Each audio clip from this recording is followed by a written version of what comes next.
राम राम जी। आज चर्चा का विषय ये रखते हैं कि हमें तीर्थ यात्रा कैसे करना चाहिए। हम वीडियो में बहुत से चित्रों में देखते हैं कि लोग घोड़े से तीर्थ यात्रा कर रहे हैं, कुछ लोग पालकी से तीर्थ यात्रा कर रहे हैं। तो क्या ऐसे तीर्थ यात्रा करना चाहिए? पुराणों में या किसी पुराण में इसके बारे में क्या निर्देश मिलता है? तो हम जब पद्म पुराण का अध्ययन करते हैं, जो वेद व्यास जी द्वारा संक्षेपित किया गया है, यानी उन्होंने इसको संक्षेप किया है, लिखा नहीं है। लिखा तो गणेश जी ने है। तो पद्म पुराण में तीर्थ यात्रा के बारे में क्या वर्णन मिलता है, आइए हम उसको देखते हैं। संक्षिप्त पद्म पुराण गीता प्रेस, इसके पाताल खंड में पेज संख्या 463 पे एक वर्णन मिलता है हमें। तीर्थ यात्रा की विधि, राजा रत्नग्रीव की यात्रा, गंडकी नदी और शालग्राम की महिमा प्रसंग। तो हम सिर्फ इसमें तीर्थ यात्रा की विधि के बारे में जानेंगे। इसमें किरात ने कुछ प्रश्न किए हैं और ब्राह्मण ने उसके उत्तर दिए हैं। तो ब्राह्मण ने कहा, राजन, तीर्थ यात्रा की उत्तम विधि का मैं वर्णन आरंभ करता हूँ, सुनो। इसे देव दानव वंदित भगवान की प्राप्ति हो जाती है। मनुष्य के शरीर में झुर्रियाँ पड़ गई हों, सिर के बाल पक गए हों, अथवा अभी नौजवान हो, आई हुई मौत को कोई भी टाल नहीं सकता। ऐसा समझकर भगवान की शरण में चले जाना चाहिए। भगवान के कीर्तन, श्रवण, वंदन तथा पूजन में ही अपना मन लगाना चाहिए। स्त्री, पुरुष, पुत्र आदि अन्य संसारी वस्तुओं में नहीं मन लगाना चाहिए। ये सारा संसार जो है वो प्रपंच नाशवान, क्षण भर रहने वाला और अत्यंत दुख देने वाला है। भगवान का ज्ञान होता है पाप रहित साधु संग करने से। साधु वे ही हैं जिनकी कृपा से मनुष्य संसार के दुख से छुटकारा पा जाते हैं। सभी लोग साधु नहीं हैं। साधु वे ही हैं जिनकी कृपा से मनुष्य संसार के दुख से छुटकारा पा जाते हैं। पेज संख्या 464 पे यहाँ आगे वर्णन मिलता है।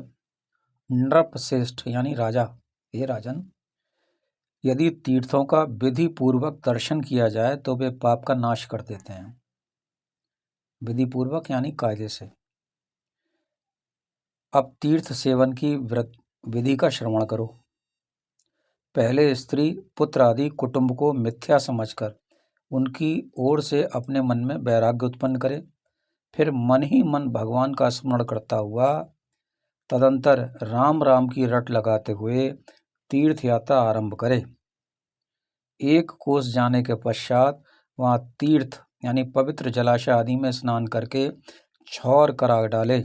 छौर यानी दाढ़ी उड़ी बना दे। यात्रा की विधि जानने वाले पुरुष के लिए ऐसा करना नितांत आवश्यक है। तीर्थों की ओर जाते हुए मनुष्य के पाप उसके बालों में स्थित रहते हैं, अतः उसका मुंडन अवश्य कराना चाहिए। बालों का मुंडन अवश्य कराना चाहिए। इसके बाद बिना गांठ का डंडा, कमंडलू और मृग चर्म धारण करे तथा लोभ का त्याग करके तीर्थ उपयोगी वेश बना ले। विधि पूर्वक यात्रा करने वाले मनुष्यों को विशेष रूप से फल की प्राप्ति होती है, इसलिए पूर्ण प्रयत्न करके तीर्थ यात्रा की विधि का पालन करें। जिसके दोनों हाथ, दोनों पैर तथा मन अपने वश में होते हैं तथा जिसके भीतर विद्या, तपस्या और कीर्ति रहती है, वही तीर्थ के वास्तविक फल का भागी होता है। हरे कृष्ण भक्त वत्सल गोपते शरण्यम भगवन विष्णु माँ पाहि बहु संस्कृते। जिह्वा से इस मंत्र का पाठ तथा मन से भगवान का स्मरण करते हुए, अगर आपको ये मंत्र नहीं आ रहा तो मन से भगवान का स्मरण करो। जैसे इसमें ये बताया ऊपर, राम राम रटते हुए तीर्थ यात्रा आरंभ करो। इसमें आगे कहा गया कि पैदल ही तीर्थ की यात्रा करनी चाहिए। अब आजकल तो रेलगाड़ी भी संभव है, तो जहाँ तक रेलगाड़ी जाए वहाँ रेलगाड़ी से चले जाओ, जहाँ तक आपको बस की सुविधा मिले वहाँ बस से चले जाओ, परंतु किसी भी जीव के ऊपर लद के मत जाओ।